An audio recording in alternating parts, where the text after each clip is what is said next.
Hello बच्चों, let us read the question first. The RS configuration of the following compounds are. तो अगर हम देखें कि इस क्वेश्चन का आपका की कंसेप्ट क्या है, तो ये क्वेश्चन बिलोंग करेगा आपका स्टीरियोकेमिस्ट्री से, क्योंकि मुझे बताना है कि उस कार्बन की आपकी स्टीरियोकेमिस्ट्री क्या है.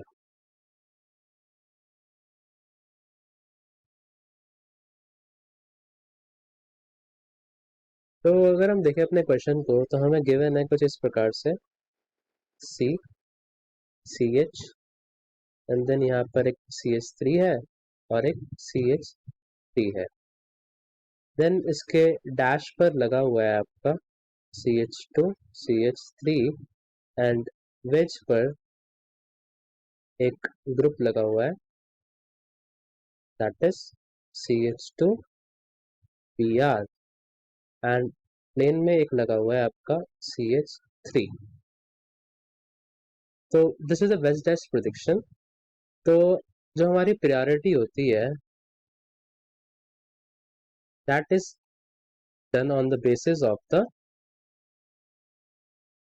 मॉलिक्यूलर मास, कि वो कार्बन जिस अगले एटम से जुड़ा है उसका मॉलिक्यूलर मास कितना है.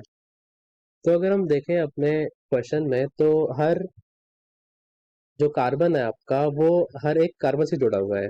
तो we will proceed to next atom. तो यहाँ पर देयर इज Br, यानी कि this will be your priority first. Then यहाँ पर भी CH3 है, यहाँ पर भी CH3 है, बट यहाँ पर आपके दो CH3 हैं. तो इसका क्या हो जाएगा आपका, this carbon centre will be your priority 2, this will be priority 3 and this will be your priority 4. तो अगर मैं प्रायोरिटी वाइज लिख लूँ एक बार अपने सिंप्लीफिकेशन के लिए, तो हमारा मॉलिक्यूल दिख रहा है कुछ इस प्रकार से.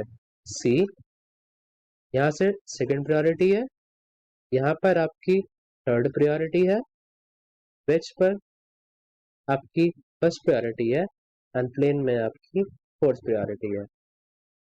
तो जब प्लेन में आपकी फोर्थ प्रायोरिटी होती है तो we have to do equal interchange, because जब फोर्थ प्रायोरिटी होती है ना, हमको वो लानी होती है या तो वेज पे या तो डैश पे. तो we will do even interchange, यानी कि मैं 1 को चेंज कर देता हूँ फोर्थ से और 2 को चेंज कर देता हूँ 3 से. तो this compound will look like now see plane में आ जाएगा आपका 3 एंड यहाँ पर प्लेन में आ जाएगा आपका 1 एंड वेज पर चला जाएगा आपका प्रायोरिटी 4 एंड डैश पर चला जाएगा आपका प्रायोरिटी 2. तो हम देख सकते हैं कि जो आपका फोर्थ है दैट इज ऑन वेज, यानी कि जो आपका 1 2 3 का रोटेशन आएगा उसको मुझे